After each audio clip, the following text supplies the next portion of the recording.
Ron Connolly has the skipper, Nick Riewoldt. Indeed I do, BT. Very happy St Kilda rooms, understandably, and congratulations, Roo. Well deserved. I mean, you guys made the running for most of it, but that last quarter, it was like you were holding back an enormous tidal wave, wasn't it? Yeah, we've been in that situation before. They're a remarkable side. They've proven time and again that that's what they're capable of, and it was always going to go right down to the wire. Our games tend to have sort of followed that trend the last 4 or 5 times we've played. The new West Coast and Sydney, you two, I reckon. And got to ask you about that controversial non-goal on free kick. Did you see it? Did you think it was a goal? What was your view? Yeah, I didn't see it. I thought it was a goal, I didn't know what was going on, to be honest. I thought it must have been touched or something like that, but certainly happy it wasn't a goal. Nick, you've got Brian Taylor, Rob Walls, Tony Shaw, David King and Tony Leonard up here in the box. Congratulations on the win. It was really well done. What's it feel like now, knowing that you're into a prelim final? You've got a week off and you've conjured something up out of this game, and you haven't played your best footy all year, and all of a sudden you're now in a prelim. Yeah, it's great. It's obviously we came into the game tonight and Geelong have been in terrific form, as they have been for probably 3 or 4 years. So we knew it was always going to be a very tough game, and one that we were pretty desperate to win, given last year and all that sort of stuff. So there was plenty of motivation there for the group, and just the way we fought it out. We talk about never giving up, and we didn't give up tonight, right through to the final siren. So just really proud of the guys. We'll use the week off and train really hard and try to improve in 2 weeks' time.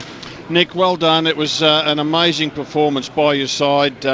Personally, well done. Your first half, unbelievably good. What did you think when you ran out in the second half and the rain was coming down? Yeah, I thought we've been in this situation before. Yeah. The last half and the last quarter, it just felt like the grand final again, to be honest. But just a remarkable game. The contrasting styles between the first half and the second half, the way the game was played was incredible. We're obviously wrapped to come out on top in the end. Tell us about Steve Baker. He was in the selected team. He didn't play, and we're all wondering, is he going to be available for selection, or has the club made up its mind that he's just missed far too much football to bring back into the team? Oh no, by no means has a line been ruled through Baker's name. I think probably the coaches looked at the radar, and rain was forecast for late in the game, and we really wanted to be able to run out the game, and we needed fit bodies to do that. And Bakes had that little setback a couple of weeks ago with his toe or whatever it was, and that probably cost him in the end. But he'll push really hard in a couple of weeks for a spot. Nick, up to half time, I just thought your defensive structures, and we know you're a side that bases your game around that. They could not get the ball even from their kick-ins, which is one of Geelong's highlights of moving the ball and working it through the lines. You must have been wrapped with the discipline of your team, especially the players behind the lines outside 50. Yeah, we're really disciplined in that area, and that's the cornerstone of our game, really, the ability to put pressure on and turn the ball over.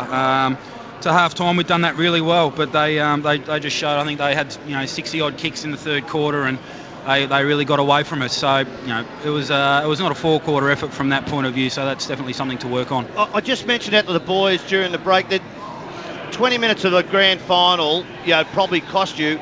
Nearly half an hour of this game when you look like in control nearly cost you.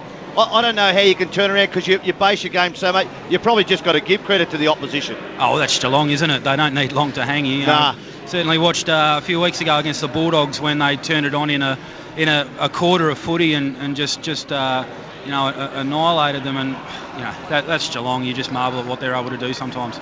Nick, congratulations. Just looking backwards, what have you learnt from the past? What did you learn from the 09 experience? It wasn't a successful one, we know that, but what did you learn through that you'll now put in place over this next fortnight to 3 weeks? I think just what Shorey touched on then, and it was something that almost bit us on the arse again tonight, that the ability to play 4 quarters and you have lapses, and quality teams are going to hurt you and punish you, and Geelong certainly did that tonight. In the end, we might have been lucky to come out on top.